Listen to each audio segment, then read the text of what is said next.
Hello，你好，Welcome back，欢迎回来to Wisdom Wednesday with Johnny Tiger.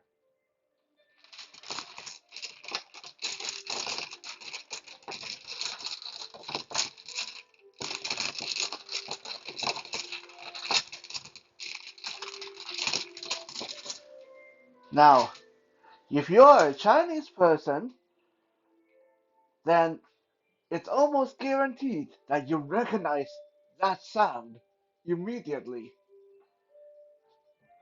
Let's hear that again, just for childhood's sake.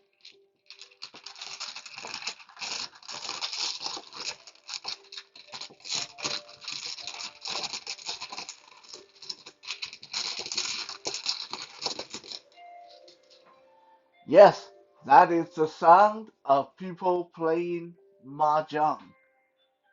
Yeah, it's a noisy game.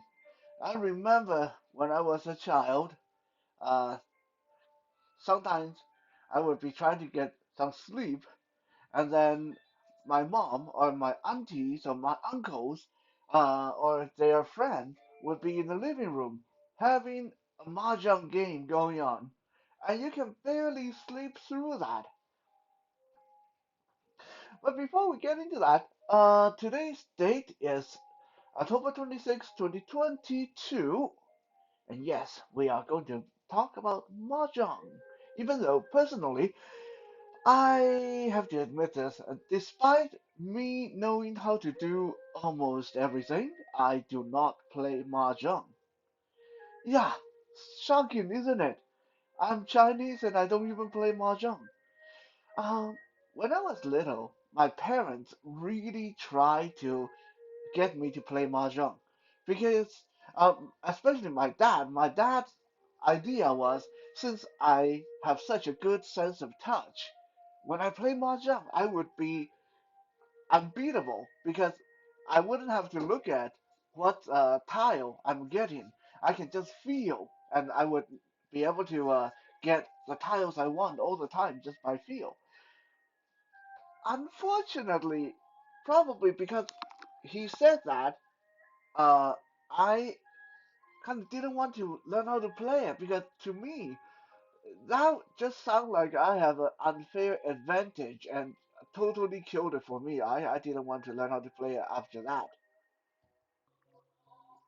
And then, after I grew up and realized how much money my parents had gambled away, uh, I sort of developed this uh, almost like PTSD knee jerk reaction to gambling as a rule. I know that some of you have seen footages I took at the casino, so I hope you guys know how much I had to suppress my own reaction going into a casino to do that. Like every time I go into a casino, I can't help but feel, this is where my family lost its fortune.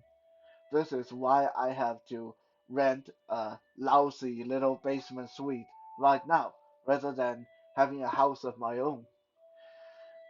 So yes, gambling as a whole bring back a lot of bad memory, a lot of bad feeling for me, which is why I just never developed the interest in learning how to play mahjong.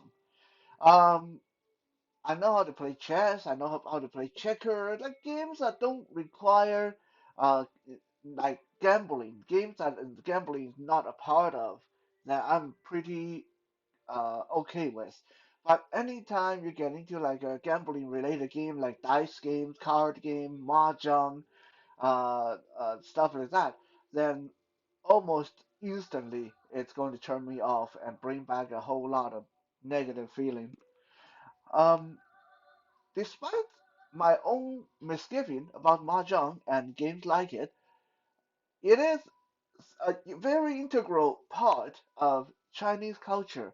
And I think if we want to talk about Chinese culture, then we have to give Mahjong its due because uh, one person once mentioned that about 90% of Chinese people play Mahjong, and the 10% that don't play. They're just sitting on the side, watching and learning, and they're going to end up playing sooner or later. That may be a little bit of an exaggeration, but it is a very, very Chinese game. How much is Chinese people into Mahjong? Well, let me put it this way. Gambling, strictly speaking, gambling is illegal in Taiwan, and I believe in China as well. Like the kind, like if you gamble in China or Taiwan and you get caught, it's quite serious. They will take you to the police station and someone have to go bail you out and all that stuff. It's not a small matter of just paying a fine. It can be pretty embarrassing. But despite that, people still play mahjong. New Year's, birthday, Mid-Autumn Festival. Whenever people get together, there's going to be mahjong. The police know it, and everybody knows it. And no matter how illegal it is, no matter how the government tries to suppress it, people play mahjong. People love mahjong so much that, as a more personal example, my nanny Maru, who is like 81, 82 years old, she is so old and so tired a lot of times. She actually told me that she's too tired to do her Buddhist rosary. She tried to do the Buddhist rosary every afternoon, and she told me that she's getting so old that she doesn't have the energy to do the whole rosary. Okay, so this woman who told me she doesn't have energy to do the rosary last New Year, this Chinese New Year 2022, she sat and played mahjong with her family for 18 hours straight. And I'm not talking about playing and then go watch TV and come back and play some more. She sat there, played mahjong 18 hours straight. This lady who told me she doesn't have the energy for rosary. That's how crazy people get about mahjong in Chinese culture.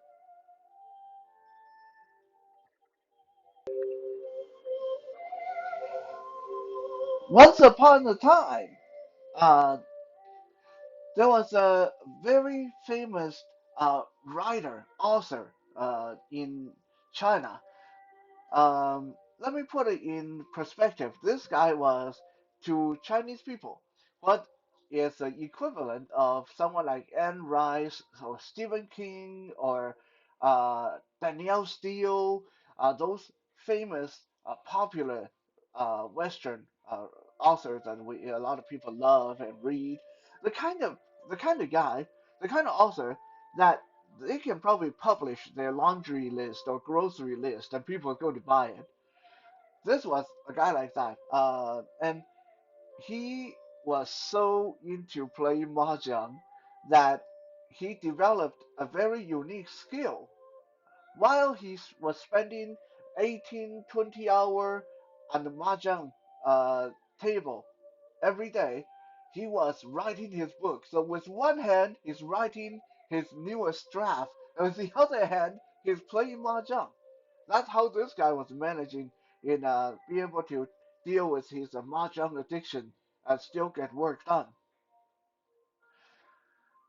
There was also a very famous Chinese professor about 40 years ago who regularly would turn down uh, invitations to do lectures and invitations to do motivational speeches and seminars because they were cutting into his mahjong time.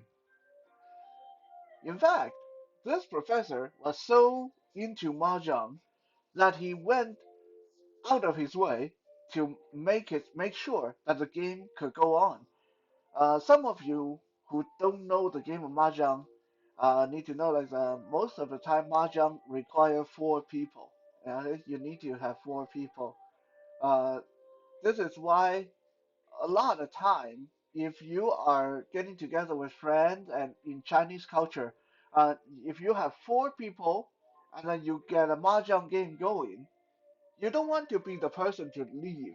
Okay, the person that say, "Oh, I need to go home," is going to be the guy who messed up everybody's game because you can't play mahjong with three people at least in most circumstances. Okay, most of the time it does require four people. Um, so if you are that guy who say, "Oh, I need to go home, my wife is waiting for me," yeah, your friend may get a little bit upset with you because you just ruined everybody's evening. That's how much people are into mahjong. Um, so this professor was so into mahjong that he invented a whole set of rules to allow five people to play. So when you have four people playing mahjong, every person is supposed to represent a direction. So east, west, north, south. Okay, that if you are the north person, you play against the south person, and so on and so on. Um, so that four direction, four people. Well, to make sure that this game can still be played when there's one extra people, one extra person, and the person is not going to be left out, this professor added central to the four directions. Now there's five directions: north, south, east, west, central. So five people can play. What happened when there's only three people? He got a way to do that too. He changed the four direction to the three direction: up, top, middle, bottom. Yeah, now you can three people can play. Yeah, this is how much he was into mahjong that he went out of his way to develop new rules so the game could go on no matter how many or how few people there was.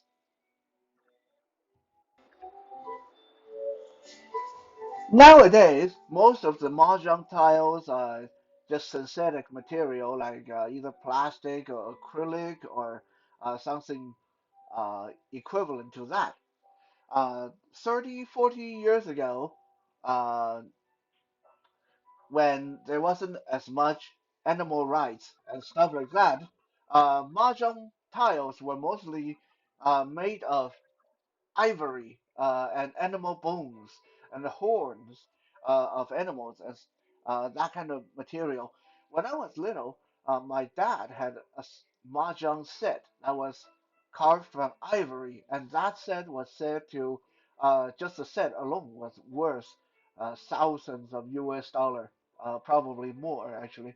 It was very, very valuable. Now, it didn't always have to be that expensive. If we go back to even older time, then it wasn't unusual for mahjong block to just be carved from wood or the most popular, bamboo.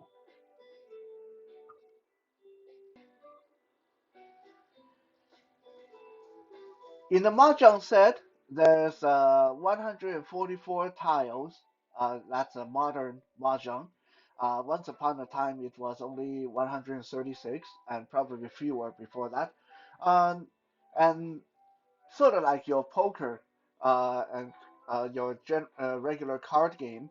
So there's different suits. There's a suit of Chinese characters, and there's a suit of bamboo, and there's a suit of a circle, and there's a special suit with a dragon and wind symbol, and there's four special bonus tiles that are seasonal, and there's four special bonus tiles that are flower. 144 tiles altogether. Most of the time, you play mahjong when one person is done, then the whole game is done. So when one person use up his or her tiles or he win the game, the game is done. Um, and you reset and you start over. However, in some parts of China, uh, some people play in a different style. Some people play mahjong in a last man standing style. So if one person run out of tile, then okay, you go sit on the side. The three people left keep playing, and then they'll play until only one person is left that have some more mahjong tiles.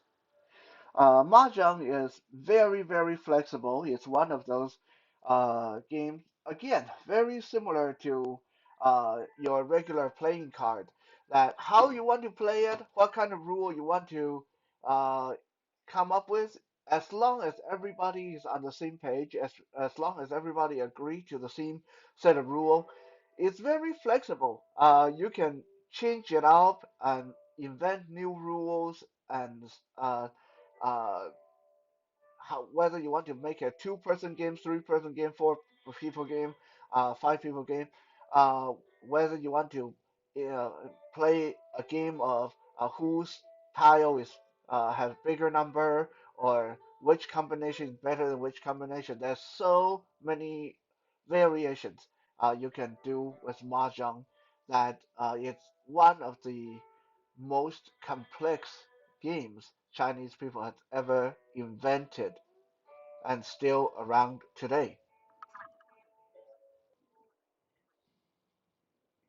In Mandarin, how you say mahjong is mahjong.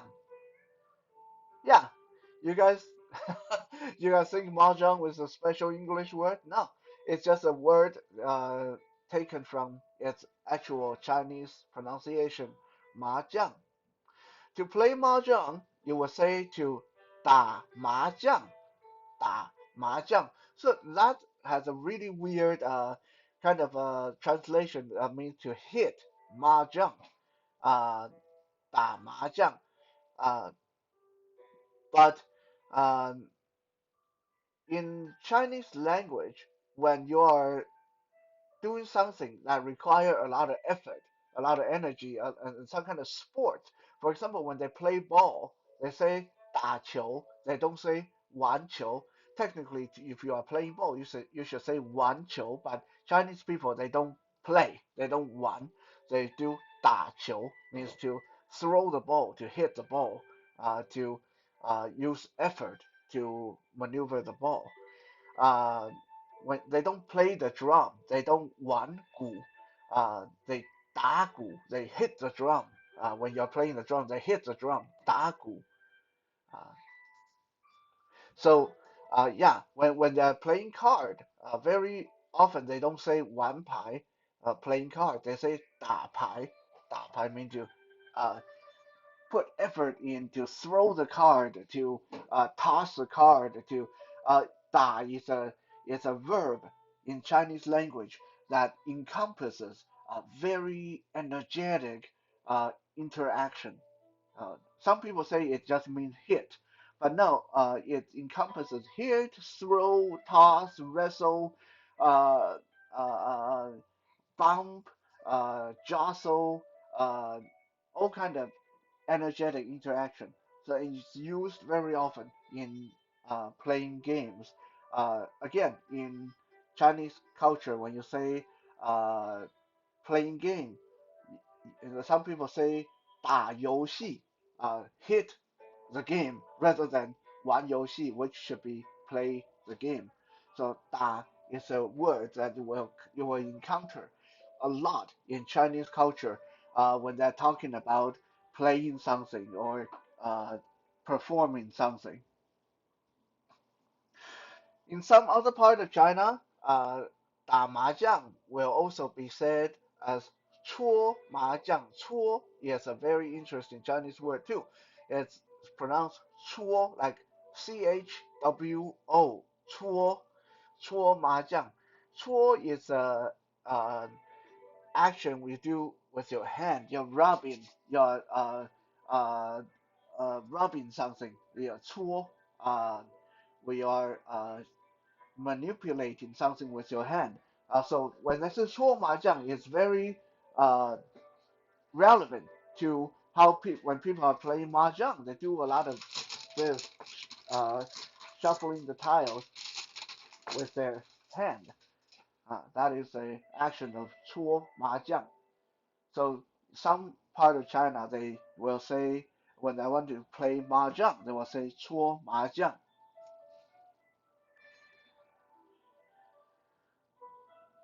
So where did this game come from? Well, obviously it came from China. There's no argument for that one. Although I had a Jewish friend who swore up and down and center and left and right that Jewish people invented Mahjong. No, they did not. Chinese people invented Mahjong.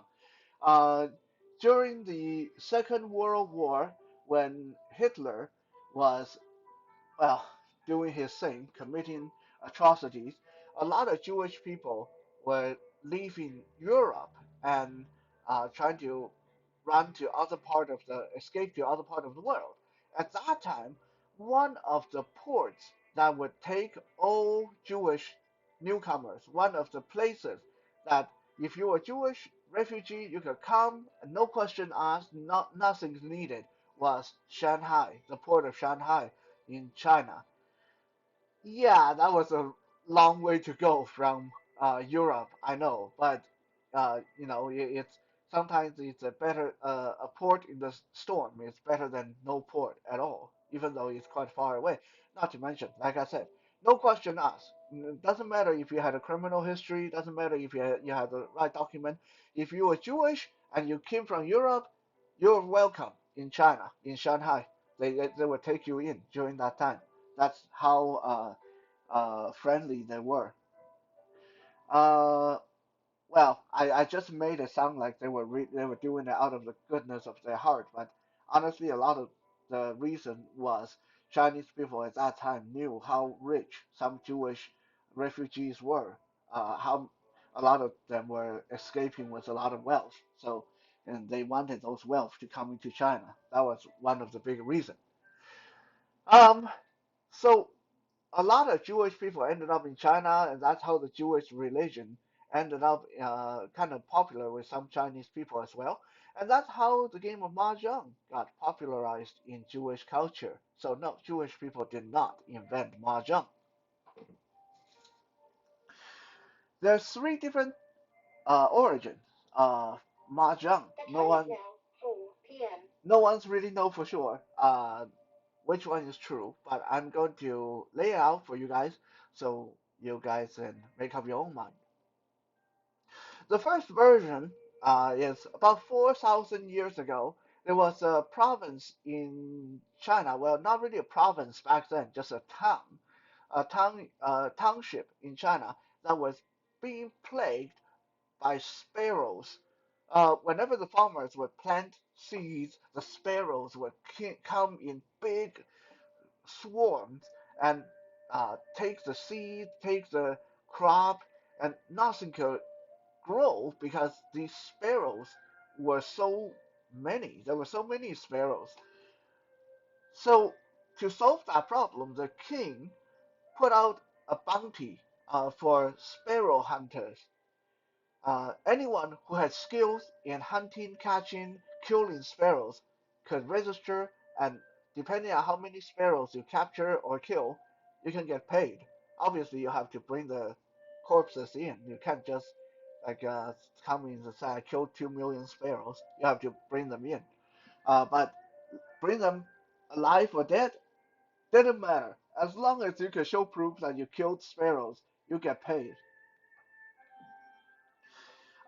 So one of the issues that very quickly developed was, well, when you have 20, 30, maybe 500 sparrow hunters out there in the field trying to compete with each other on who killed which bird, who killed how many bird, uh, did you steal my bird, did you steal the corpse I brought down, a lot of altercations started happening. People started murdering each other, stealing from each other, arguing over who shot that bird. I shot it first. You didn't. You missed, and so on and so on. So to solve that issue, the local magistrate invented little bamboo cards. So they put each hunter's name on a bamboo card and throw all the bamboo card in a box, and they started doing the draw, like a lotto draw. And depending on the order that your name come up is the date. that you can go into the field. This way, they would be able to keep the hunters apart, and so when you are there hunting sparrows, no one will try to come in and steal your stuff, and it's all luck of the draw. It's obviously the person who's going to be there on a good day is going to get more sparrow, and the person who is bad luck, that it happened to be a rainy day, stormy day, well, too bad. Then you don't get anything. Uh, so it was quite fair to use these cards to determine who is up next, who can be hunting uh, tomorrow, who's going to be hunting the day after that. After a while, the sparrow problem went away because finally they got the sparrow under control, and there were fewer and fewer sparrows. The hunters were still hopeful. They were still waiting around and trying to get every last sparrow that they could. But the waiting game became longer and longer, and these hunters started to get really bored while they were waiting for a sparrow to show up. So while they were waiting, they started to use these little cards, this bamboo card, to play their very, very primitive version of Mahjong. So this is the first origin of Mahjong. And the evidence for that is that even today, if you look at the Mahjong tiles, there are symbols in there that sort of trace back to those sparrow hunting hunters. The circle tiles are said to represent the very primitive kind of firearm they used at the time. Yeah, they already had a kind of like a very primitive kind of gun, sort of like the 15th century pirates using the blunderbuss. Those guns that you have to put the uh, powder in the barrel and then put cotton wadding down there, and then you light the powder, and then you have to put a iron ball in there and you fire the ball, and then you have to repeat the whole process again. So yeah, back then, Chinese people already had something like that. So it is said the circle cards as represent the uh, primitive firearm they used at the time, and the the tiles that have the long like rope-like lines represent the rope they would use to tie the dead sparrows together when they're ready to bring them in to turn them in for reward. The numbers on the tile represent the units of reward money that the hunters would get back then. And the four seasons obviously represent the four seasons that the hunters have to take into consideration when they were hunting sparrows. And the four kinds of flower represent the four kinds of flower that sparrows were known to be found nearby by the hunters. Uh, so this is one of the origins, one of the possible origins of Mahjong. There's another little interesting evidence that will back up this origin, which is in Mandarin, sparrow is called mah-jongg. Mah-jongg. However, 4,000 years ago in that region of China, sparrows were actually called, yes, you guessed it, mah-jongg. Mahjong, Mahjong. Yeah, that's what sparrows were called 4,000 years ago in that part of China. The second uh, origin was not quite as complicated, not quite as fancy. The second origin of Mahjong is some people say that Mahjong actually came from the Tang Dynasty about 2,000 years ago. Well, more like 1,800 years ago, actually. Um, and this was what they used to play in Tang Dynasty. There was a game called the Leaf Cards. What was the Leaf Card? Well, back in Tang Dynasty, people one of the most popular gambling game was uh, dice games. Let's just throw the dice, and a lot of time people get together. They would just toss dice and do that to pass time. However, not everybody had a lot of extra money to gamble, so people started to take leaves and write symbols on them. So this leaf represent $100. That leaf represent $5. This leaf represent $10, and so on and so on. And they started putting characters on the leaves and little decorative symbols on the leaves, and they used these leaves as uh, in place of money when they were gambling. So after a while, some people decided we're just sitting here throwing that dice over and over again. That get really boring. We have all these leaves. They have cool characters on them and numbers on them. Why don't we make a new game and use these leaves? That my leaf has a 10 on it, so obviously my leaf will beat your leaf that only have a 5 on it. And then that leaf you have that has a dragon on it, well, that dragon's going to beat the leaf I have that have the wind symbol on it, and so on and so on. So they started using the leaf to play a new kind of a very primitive poker game in the Tang Dynasty, and this was called the leaf card. And some people say the leaf card was the inspiration for Mahjong. The third possible origin of Mahjong came from the Ming Dynasty during the Treasure Voyage.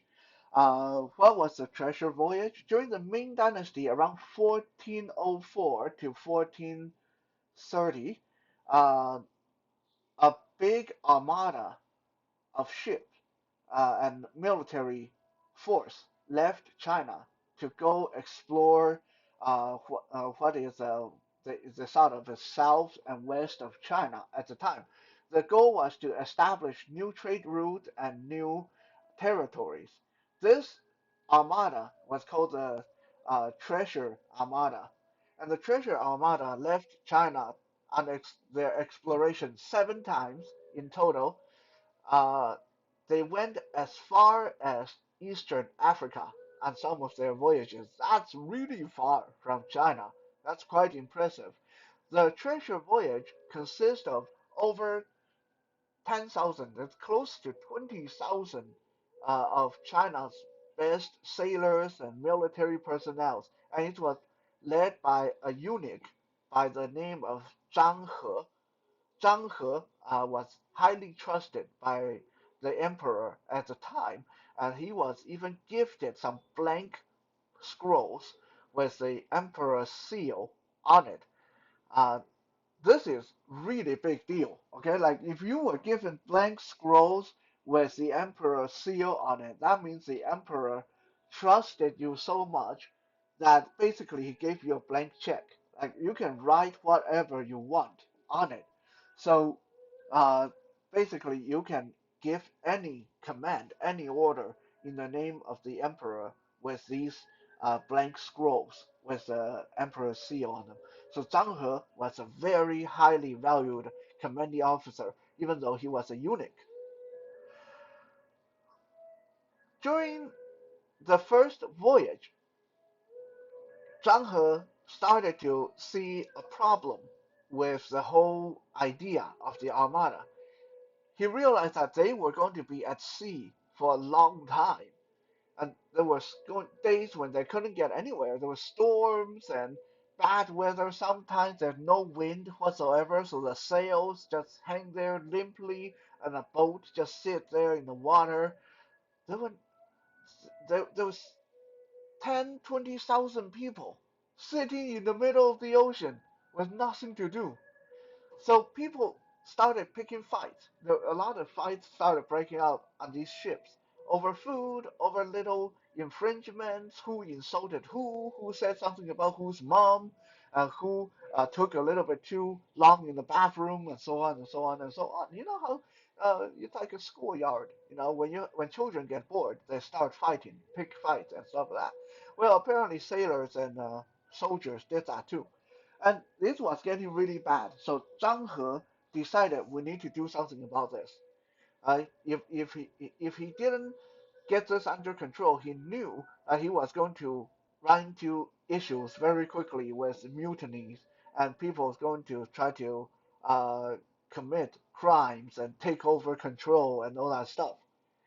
So Zhang He decided to create some kind of game for sailors to occupy themselves with on these long, boring days.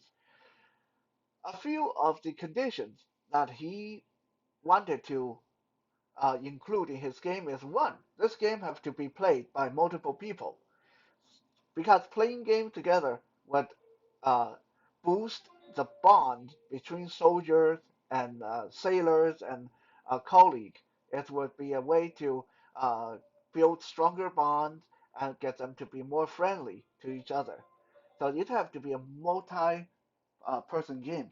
Number two, this game have to be very flexible. Okay, it cannot be written in stone.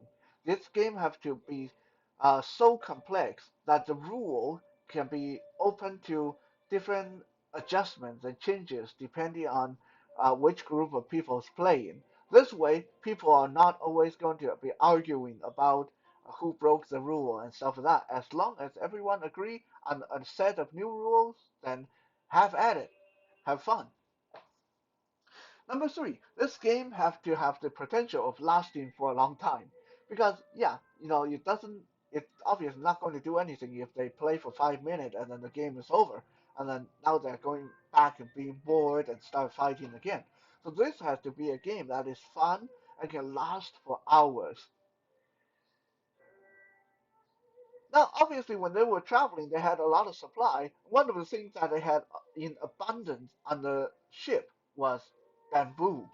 So Zhang He had his people take some of these bamboos and cut them into little tiles and start inscribing uh, sets of characters and pictures and numbers on them.